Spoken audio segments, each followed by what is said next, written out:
na nga, we have a martial law. We have an undeclared martial law. Mhm.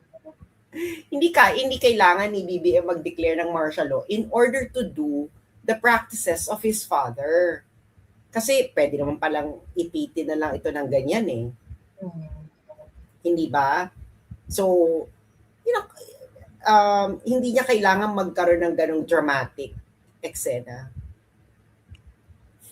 Franco may be good at his craft, but I don't think he is a principled or moral person.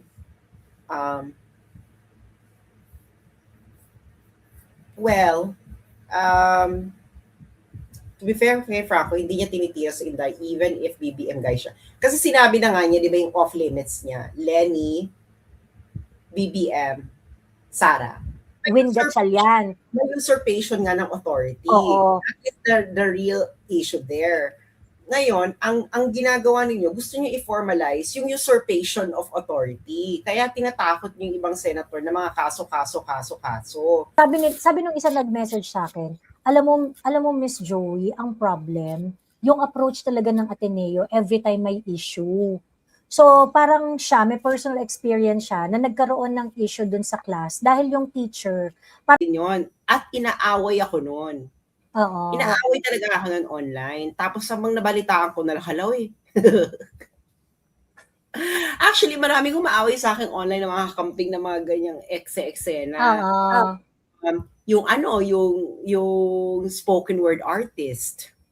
Oo, yung nandakma naman ng betlog ng kapwa ng model. Ng rape. Anong model? Ng rape. Ng actor.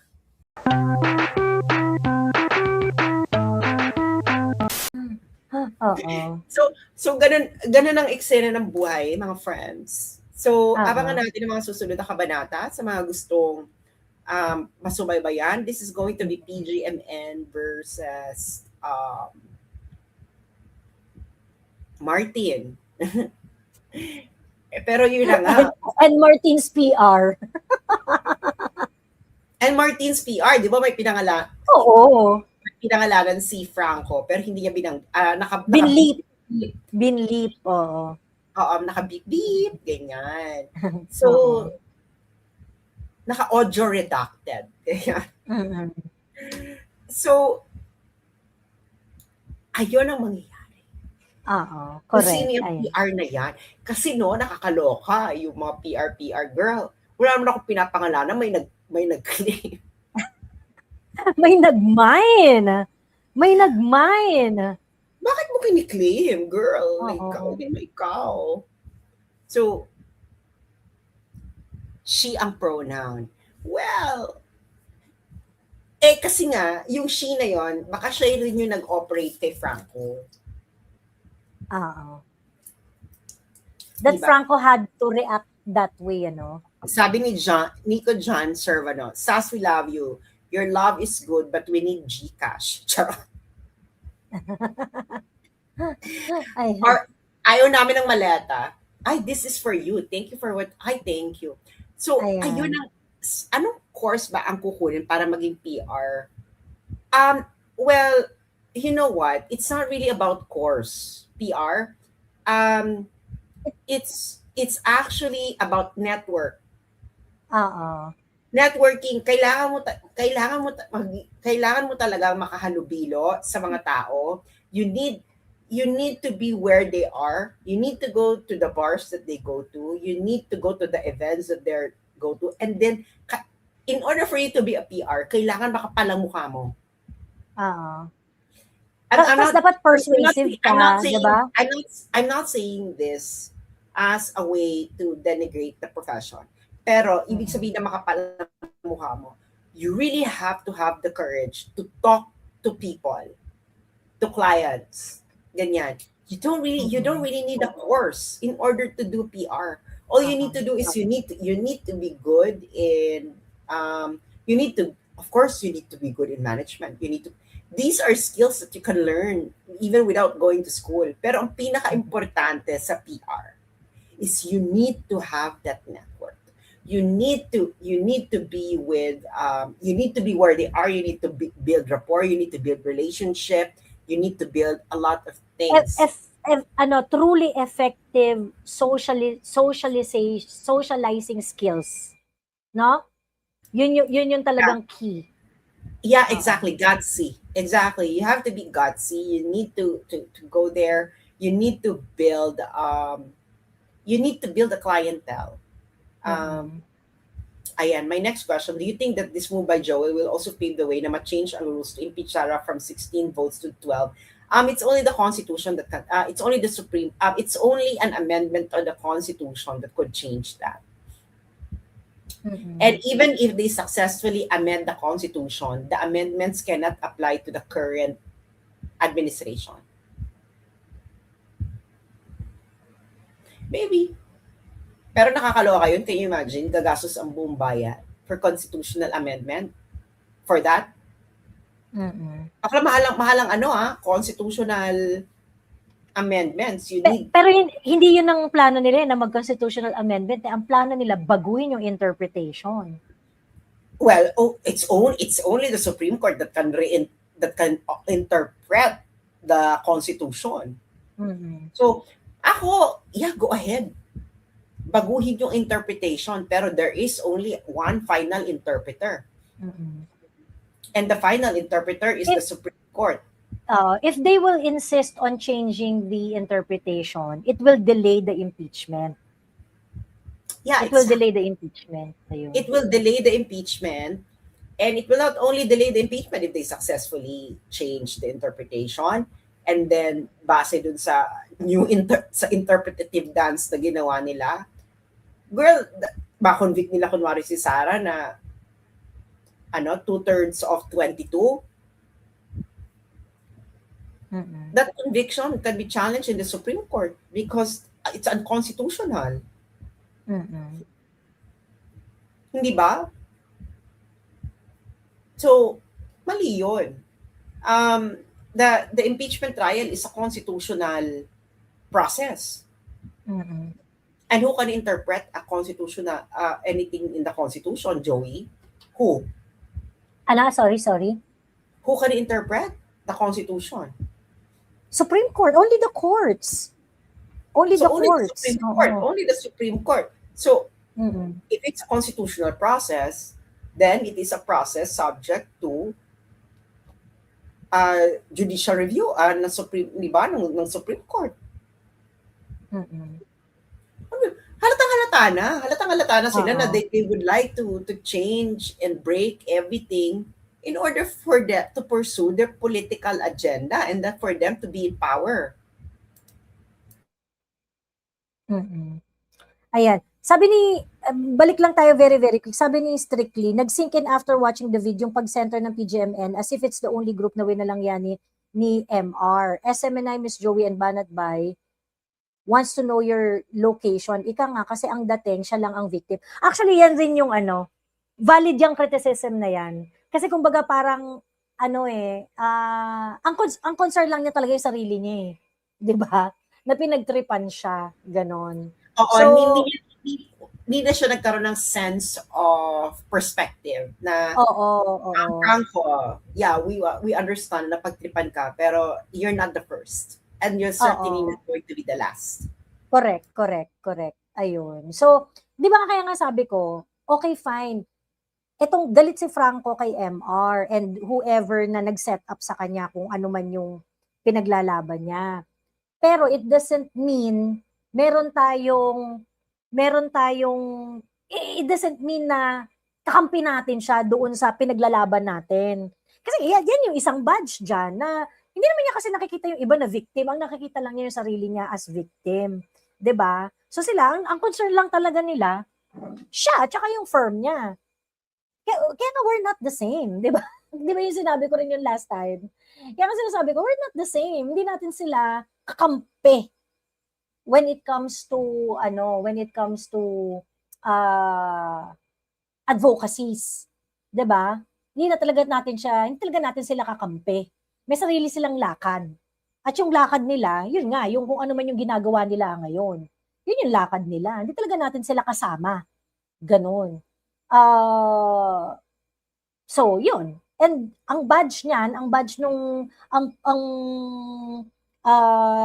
isa sa mga ebidensya nung pagtingin ko na yon, ayun nga, dahil nga, kasi ginawa rin, di ba yung kay CJ Hero rin naman na content di ba?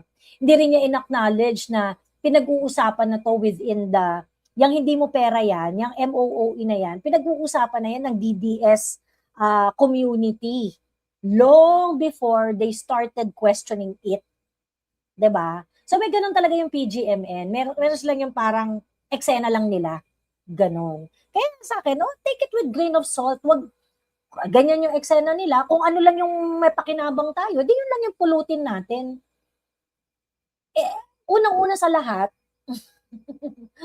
Franco is BBM guy. Ayun. So, hindi niya kakanain si BBM. That's for sure. So, there's really no point na for me nasabihin na, hindi ako naniniwala kay Franco kasi ganito, ganyan. Kasi hindi niya binira si BBM. Hindi niya talaga bibirahin si BBM kasi BBM guy nga siya. Diba? Hindi talaga bibirahin yun. So parang sa akin, hindi na issue yung part na yun na bakit hindi niya binibira si BBM. Kasi nga, at the onset, BBM guy naman talaga siya. Diba? Ayun. Hindi nga niya bibirahin because former client niya si BBM. Yun ang sinasabi ko sa inyo, di ba? He will never, meron siyang, that's his work ethic. Gets nyo? So, kung ikaw politiko ka, kukunin mo si Franco. Kasi kasi yung maganda kay Franco, no?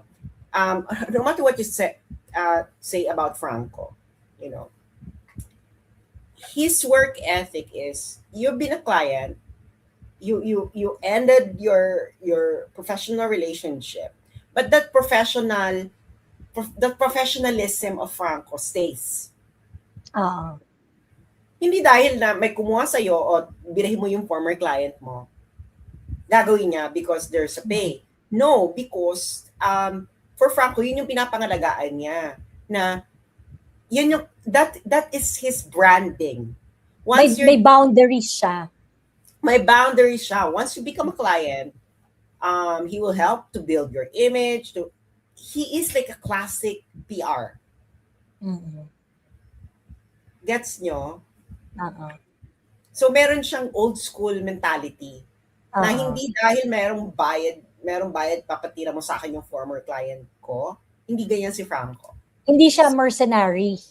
He is not a mercenary. Look at what happened to the BBM when he got BBM. What did he do with BBM? He just built BBM image. May packaging, etc.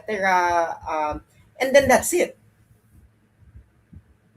So he's very good at that in image making, in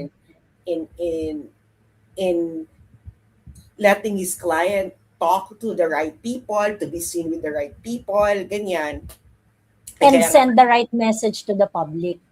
Oo, kaya nga tayo siguro napudol dahil ganun kagaling si Franco maging PR. Correct, totoo. Malaking factor talaga yung BBM vlogs. Sa totoo lang, malaking factor talaga sa ganun kagaling. And I already told this to Franco before. You know, if it's not because of you, patay ang BBM vlogs. Walang if you look at the audience, mas malaki yung nung panahon ni Franco. And not even that, Sas. People referred to the vlog nung 2022. It became a crucial talking point noong 2022. Hindi. Nasabi na yan ni BBM sa BBM vlogs niya, ganyan-ganyan. Napag-usapan na yan ni BBM nung ganyan-ganyan. Meron na siyang content about, di ba, meron nga siya mga content about flooding, how to resolve it, yung mga ganun-ganon. Naglabas na siya ng kung ano-anong ideas niyan on certain issues na binalikan noong 2022. And it helped a lot dun sa image building ni BBM kasi it doesn't sound like he's speaking about it noong 2022 lang. Kasi the video were already shot noong 2020, 2019, 2018, ganyan-ganyan. Kumbaga parang matagal na siya. So parang, nabigyan siya ng sense of consistency pagdating dun sa sa mga political position niya kasi nasabi niya na yun before eh. Hindi lang dahil tumatakbo siya noong 2022. But of course, we all know, part yun ng budol talaga. Part ng budol yun kay BBM. Ayun. So ayun ang eksena, no. He was very good. Franco was very good. Let's give credit where credit is due. And ayun na nga. And if you don't like that Franco is a PR, it's just like why wouldn't you like, he's really a PR, that's his job. So and ayun ang eksena. So Martin Martin fucked up Franco and Matibag, as Franco said. So ayun ang eksena ni yun ang eksena ni Ni Franco. Ni Matibag. Nakakaloka ka, Matibag. What did you do? Like, pinagkakaperahan mo? Sa akin naman, di kung gaganti ka, di gumanti ka. Basta ako kukunin ko lang kung ano yung kapakipakinabang sa eksenang ito. Diba? Di kung gagawin mo, di good for us. Diba? Di kung gagawin nila, good for us. Kasi I think it's Franco himself. Pero pag PGMN, you can see there na the anchors criticize BBM, criticize Pink, criticize Sara. Pero it was Franco himself telling us na for him, as a person, ito yung hindi niya gagawin. Kaya sabi ko, bakit sinabi niya that's the PGMN line? Hindi naman yung PGMN line kasi kinikriticize si Lenny, kinikriticize nyo rin, yung ibang anchors kinikriticize si Lenny, si Sara, and other things. So, ayun na eksena. Ayun. Anyway, ayan. Sabi ni Strictly Under Duress, Miss Joey, nakakataba ng puso that you and Senator Marcoleta see eye to eye doon sa pag-dismiss ng essay sa complaint ng teacher. Malapit na akong maniwalang may prescience ka, Miss Joey. Why? What did you say? And what did Marcoleta say? Hindi, kasi di ba ang tawag dito, di ba merong teacher na nag-file ng kaso sa Supreme Court? Hindi natin kakampi yung teacher na yon. Pero ang gusto ng teacher, i-resolve ng Supreme Court, i-resolve ng Supreme Court yung quorum issue sa Senate. Ganon. At ultimately, i-declare na yung Gatchalian block ang may quorum. Na si Gatchalian ang tunay na Senate President.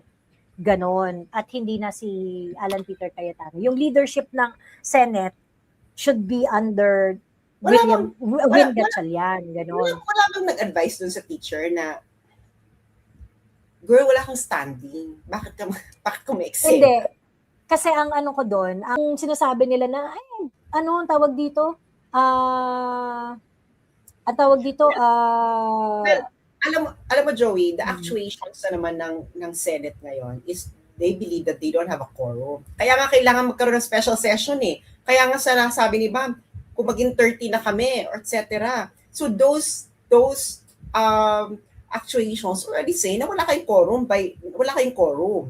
So yeah, pero wala silang in practice, wala silang yung kasi pag Senate President ka, yun ang trabaho mo eh. Ikaw dapat yung may control nung ikaw dapat yung may control, pati administrative kembot sa Senate, ang pipirma si Senate President. Yung OSA, ang direction niyan manggagaling sa Senate President. Yung mga trabaho na empleyado, yung mga, yung sa comms and everything. Pero in practice ngayon, ni-usurp na yun ni Win Gatchalian. May usurpation nga ng authority. Oo. That is the real issue there. Ngayon, ang ginagawa ninyo, gusto niyo i-formalize yung usurpation of authority. Kaya tinatakot niyo yung ibang senator na mga kaso. And ayun na nga, we have a martial law. We have an undeclared martial law. Hindi kailangan ni BBM mag-declare ng martial law in order to do the practices of his father. Kasi pwede naman palang ipitin na lang ito ng ganyan eh. Hindi ba? So, you know, hindi niya kailangan magkaroon ng ganong dramatic eksena. Franco may be good at his craft, but I don't think he is a principled or moral person. Well, to be fair kay Franco, hindi niya tinitira sa Inday even if BBM guy siya. Kasi sinabi na nga niya, di ba yung off-limits niya, Lenny, BBM, Sara. Actually, yung tinira ni Guanzon si BBM doon sa content niya. But Franco had to issue a statement, ng bonggang-bongga about it. Do we trust Franco? Well, trust him with what? Sinabi ko na nga sa inyo, di ba, na what are you gonna trust him with what?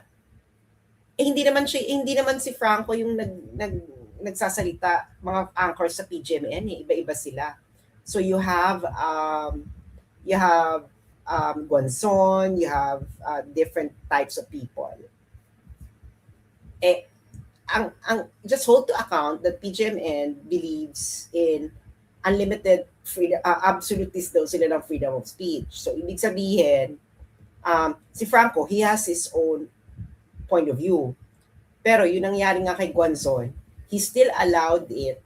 Kasi nga, if he doesn't allow it, edi wala na sa vision ng PGMN ang absolute freedom of speech. Ayan, nandito na ang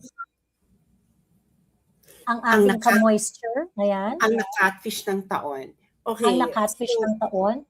Ayan. Yeah. Hando na ako doon sa part na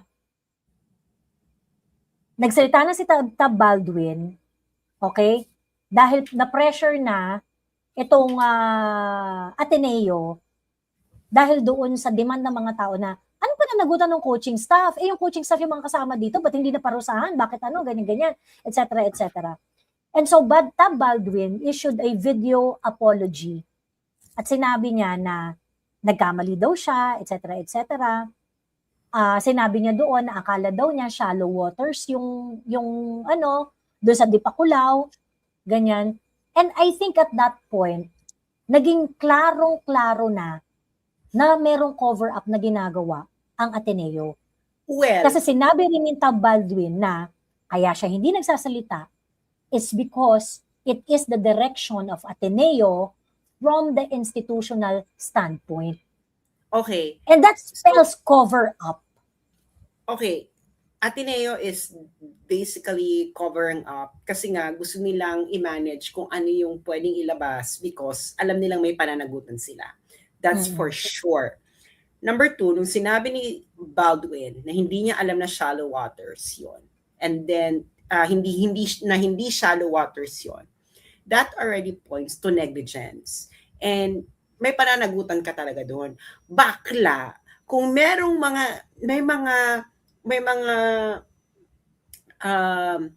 mga activities involving water, tapos hindi mo alam na shallow. Na hindi siya shallow. Bakla, hindi mo pwede yun. Kahit ka sa swimming pool kailangan mo siyang lagyan ng kailangan mo lagyan ng sign. O, dito ang 3 feet, dito ang 5 feet, dito ang ganyan. Why? Because pag hindi mo nilagyan ng ganun bakla, meron kang pananagutan. Ang tawag dyan, may tawag dyan sa law na eksakto na, and then, kung mapunta pa ng may namatay pa, lalo ka may pananagutan. That's reckless imprudence. Reckless imprudence, at least, hindi ba? So, anong kulong ng reckless imprudence? Ilang years yan? If 2 counts pa yan. Resulting to homicide, mataas-taas yun. Oh. Mataas yun. O reckless impudence resulting to homicide. Mm-mm. So, reckless impudence imprudence resulting in homicide is a criminal charge applied when a person causes the death of another through negligence or carelessness without the intent to kill. Okay. Elements, voluntary act. The offender performed an act voluntarily, though without malicious intent to cause harm. Is that threshold reached? Check. No malice? Check. Ibig sabihin, there was no explicit intent to kill or commit a felony. Inexcusable lack of precaution. The offender's action showed a severe disregard for safety. Inamin mo na, hindi mo alam na shallow waters yun. Check. Direct causation. There is a direct, unbreakable causal link between the offender's negligence and the death. Check. So, ibig sabihin, so less severe lang siya kaysa sa homicide. So, pwede siya Kaysa sa murder. Kaysa sa murder. So, pwede siya Parang makulong. 1 degree, I think 1 degree lower sa murder So, yung 4 reckless to 10 years? Tama ba? reckless imprudence resulting to homicide penalty. Ano to girl, mabubulok to sa... Oo. Kasi 2 tao yung namatay. Dalawang ano yun. Counts. Diba? So, Oo. malinaw na meron siyang pananagutan. Malinaw na, inamin niya na hindi niya alam na shallow waters. Baka hindi pa pwede yun. Hindi pa pwede yun. If there's an activity involving waters, everything about that water, you should know. Mm-hmm. Diba? Actually, pagka naparusahan nga sila dyan sa reckless imprudence resulting to homicide, baka ano pa yan, yung ma-probationary kineso pa yan, baka hindi pa makulong.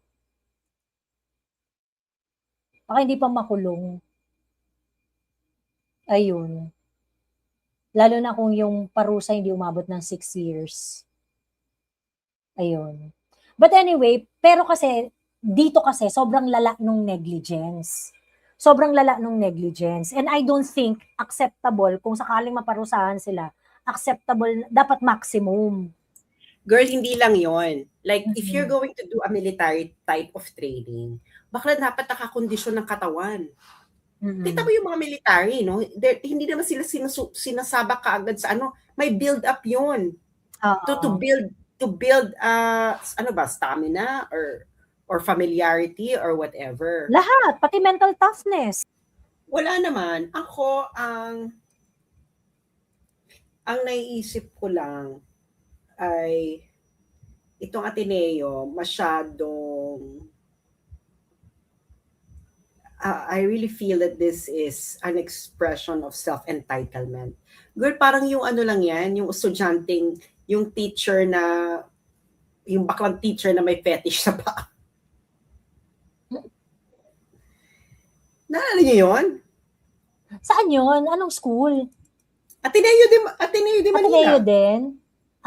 Okay. Hindi mo ba nabalitaan yun? Girl, issue yun. Yan ba yung babae, yung involved? Lalaki, bakla nga. Bakla. Ano pangalan? Ano pa to? Sobrang kakamping pa to.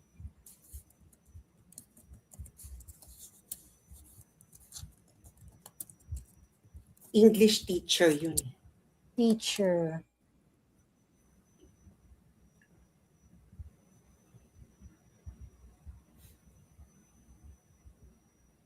Lizardo? Parang ganyan. 2018. 2018. Officials and student leaders of Ateneo de Manila have vowed to look into allegation of sexual harassment made against a male professor on social media.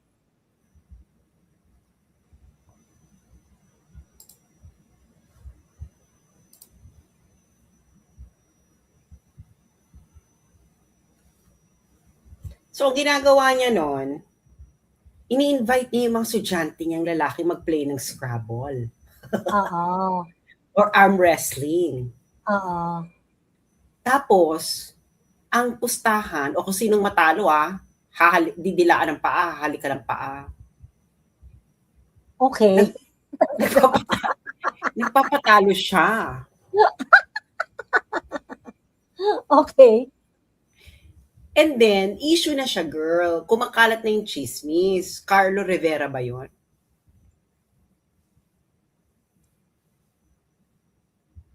And then, issue na siya. May mga kumakalat. Mm-mm. Tapos meron na isang kakamping na teacher. Inaaway pa ako niyan, nung babae.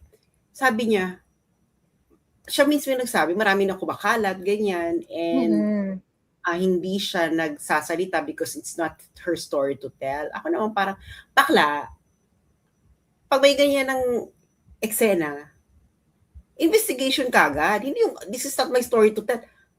Girl, nasa care nyo yung mga students. Pag merong Oo. ganyang issue, investigation kagad. Ano yung hihintayin mo pa na kaya nga sabi ko, Diyos ko Lord, ganun din yung, ganito rin yan. Mm-mm. Inaction. Alam mo yon. O gaga kayo, naririnig nyo na pala yung mga chismis noon mula sa mga estudyante, hindi kayo nagsasalita. Oo. Di ba, malamang yung mga estudyante, hindi sila magrereklamo dahil nga gusto nila makagraduate or whatever, or takot sila. Hindi ba? Kaya pag ganyan, pag may issue, investigation kagad. Oo. Hindi yung si Carlo Rivera yata yung student?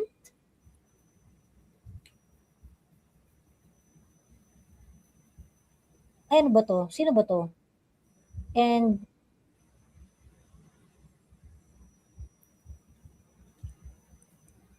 Di ba, maraming, so issue yan. So marami ng okay. issue about Oo. safety ng estudyante. Oo. Pati yung Sa, ano, 'di ba yung bullying sa yung Ateneo High bugbog o School? dignidad. Oh, Bugbog o dignidad. So marami ng oo. issue. Ngayon, nakakaloka yung bugbog o dignidad. Mm. Bugbog o dignidad. Di ba sabi niya, ang dignidad daw, lulun siya at didilaan niya yung kemerut. Yung sapatos nung ano. Ano sapatos? Girl, hindi. Betlog. Ha? Ano yung didilaan? Didilaan ng estudyante yung betlog. Ganyan. Ay, betlog ba yung didilaan doon? Gagano sa bugbog o dignidad. Oo. Oo, ano ba? Hindi ko matandaan. Putya na. Shit! Mamili ka. Bubugbugin kita o dignidad. So, didilaan. Oo. Sabi, tapos malakas pa siya. Eh, kung bugbog, bububugin ko siya. Kung dignidad, didilaan niya yung Di ba yung yak. nasa CR sila? Oo. Oo. Sabi ko, ano mga isip ito mga estudyante na to? And then, yung sa Scrabble, paa, ganyan. Tapos, yung sa ano naman, yung sa yung Scrabble, didilaan niya yung paa ng estudyante. Tapos nagre-request pa siya na Oo. mag-send ng pictures ng paa. Tapos ano yan, poet. Tapos meron siyang poem about foot fetish. Ew. So, validated yung ano niya, no? So ngayon, can you imagine, ginagano niya yung mga estudyante. Ano yun ha, kakamping din yun. At inaaway ako nun. Oo. Inaaway talaga ako nun online. Tapos habang nabalitaan ko na halaw eh. Actually, maraming umaaway sa akin online ng mga kakamping na mga ganyang eksena. Oo. Yung ano, yung spoken word artist. Oo, yung nandakma naman ng betlog ng kapwa ng model. Ng rape. Anong model? Ng rape. Ng actor. Ng actor Anong rape niya. ba ng actor yon? Oo. Hindi ko matandaan yung issue. Pero yeah, oo. Spoken word artist yun. Pero yung natatanda ko yung spoken word artist na yan. Na tegi. Ay, na ano rin siya, nasa kote. Ganyan. Tapos, tapos yung isang NPA, si Chad Book.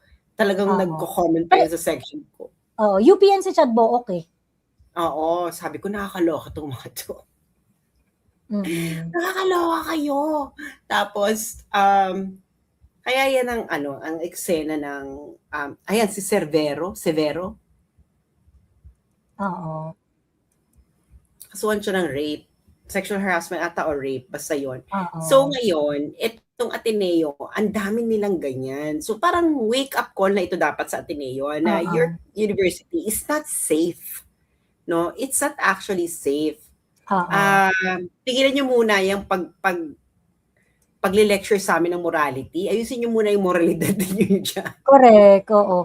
Actually may mga nagme-message sa akin, Uh-huh. from different ano 'no, Ateneo, iba't iba na mga Ateneo schools din. Sabi nung isa nag-message sa'kin, alam mo Miss Joey ang problem, yung approach talaga ng Ateneo every time may issue. So, parang siya may personal experience siya na nagkaroon ng issue dun sa class dahil yung teacher